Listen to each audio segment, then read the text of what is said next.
متصل ہے. اس کے بعد ہے غریبم، میم ساتھ مل کے لگا ہوا ہے، جڑا ہوا ہے، متصل ہے، یعنی میں پردیسی ہوں تو یہ ضمیر بھی ضمیر متصل ہے. خدمتت، تیری خدمت، یہاں خدمت کے ساتھ تے جو ہے وہ جڑ کے آیا ہے، متصل آیا ہے، یہ ضمیر بھی ضمیر متصل ہے. رضائے تو میں تو الگ ہے، تیری رضا. دل من میں من الگ آیا ہے، میرا دل. تو یہ دونوں ضمائر منفصل ہیں. سوال نمبر 2 ہے تیسرے پیراگراف میں داشتی، کردی اور بودی کن معنوں میں استعمال ہوئے ہیں؟ تو جواب یہ ہے کہ داشتی یعنی می داشت، وہ رکھتی تھی. کردی یعنی می کرد، وہ کرتی تھی. بودی یعنی می بود، وہ رہتی تھی. تو در واقع یہ تینوں الفاظ جو ہیں وہ ماضی استمراری ہیں، یعنی پاسٹ کنٹینیوز ہیں، یعنی فعل ماضی جاری جنہیں کہا جاتا ہے، جن کی جاری کی، کنٹینیو کی یا استمراری کی نشانی یہ ہے کہ می لگتا ہے ساتھ. سوال نمبر 3 ہے مندرجہ ذیل حروف کے معانی لکھیے اور انہیں آسان جملوں میں استعمال کیجیے. حروف آپ کے سامنے ہیں: در، را، از، با، بے. تو یہ حروف ہیں. در کا معنی ہے میں، استاد ما در کلاس است، ہمارا استاد کلاس میں ہے. را کا معنی ہوتا ہے کو، من او را کتاب فارسی دادم، میں نے اسے فارسی کی کتاب دی. از کا معنی ہے سے، از لاہور تا ملتان 325 کلومیٹر است، لاہور سے ملتان 325 کلومیٹر ہے. با کا معنی ہے کے ساتھ، من با برادرم به مری رفتم، میں اپنے بھائی کے ساتھ مری گیا. بے کا معنی ہوتا ہے کو، آنہا روزانے به دانشکده میروند، وہ روزانہ کالج کو جاتے ہیں. تو یہ در کا معنی میں، را کا معنی کو، از کا معنی سے، با کا معنی کے ساتھ، بے کا معنی کو ہے. اور یہ تمام الفاظ، ان کے معنی پچھلے سال ہم مفصل اور کئی بار پڑھ چکے ہیں، آپ کو لکھوائے بھی ہیں. امید کرتا ہوں کہ انشاءاللہ آپ ان سے یہ چھوٹے چھوٹے جملے بنا. آخر میں ہم آتے ہیں معروضی سوالات کی طرف، جنہیں قصیر الانتخاباتی سوالات بھی کہا جاتا ہے، multiple choice questions, M C Qs. یعنی ہر سوال کے 4 ممکنہ جوابات دیے گئے ہیں، ان میں سے جو ایک جواب درست ہے اس کے اوپر آپ نے ٹک کا نشان لگانا ہے، اور فائنل اپنے ایگزام میں جو آپ کو آنسر شیٹ ملتی ہے اس میں 4 دائرے ہوتے ہیں، ایک دائرہ آپ نے فل کرنا ہوتا ہے. سوال نمبر 1 ہے شیخ فرید الدین عطار کا سال پیدائش کیا ہے؟ تو شیخ فرید الدین عطار کا سال پیدائش کیا ہے، یہ ہم جب سبق پچھلا پڑھ رہے تھے تو اس میں ہم نے مکمل وضاحت کے ساتھ اسے پڑھا تھا. دال جز اس کا جواب ہے 1116 عیسوی سال پیدائش ہے ان کا. سوال نمبر 2 ہے گاؤں کدکن کس ایرانی شاعر کی جائے پیدائش ہے؟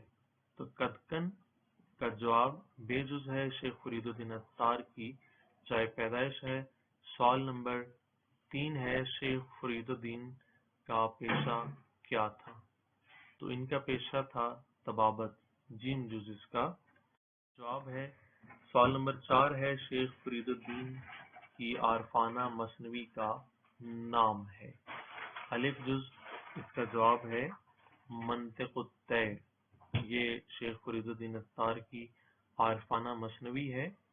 سوال نمبر 5 ہے مختار نامہ کس شاعر کی رباعیوں کے مجموعے کا نام ہے؟ تو یہ دال جز کا جواب ہے شیخ فرید الدین عطار کی رباعیوں کا مجموعہ ہے مختار نامہ. اور یہ ہم پچھلے لیسن کے اندر پڑھ چکے ہیں لیکچر میں کہ فارسی کے یہ پہلے شاعر ہیں کہ جنہوں نے اپنی رباعیوں کا الگ مجموعہ، پہلا مجموعہ جو ہے وہ تشکیل دیا جس کا نام تھا مختار نامہ. اس میں تمام رباعیاں اکٹھی کی گئیں اور اس کے علاوہ ہم نے یہ بھی پڑھا تھا کہ انہوں نے غزل کے اوپر یا باقی مثنوی کے اوپر بھی کام کیا ہے. تو امید کرتا ہوں انشاءاللہ مشق کے اندر وہ حصے یا وہ سوالات جو کہ نسبتاً تھوڑے سے مشکل ہیں، آپ انہیں اپنی کاپی پر باقاعدہ لکھ کے پریکٹس کریں گے اور اسے یاد کریں گے. دعا گو ہوں کہ اللہ رب العزت آپ کو محنت کی توفیق دے اور آپ زیادہ سے زیادہ محنت کریں، اچھے سے اچھے نمبر حاصل کریں، زیادہ سے زیادہ سیکھیں.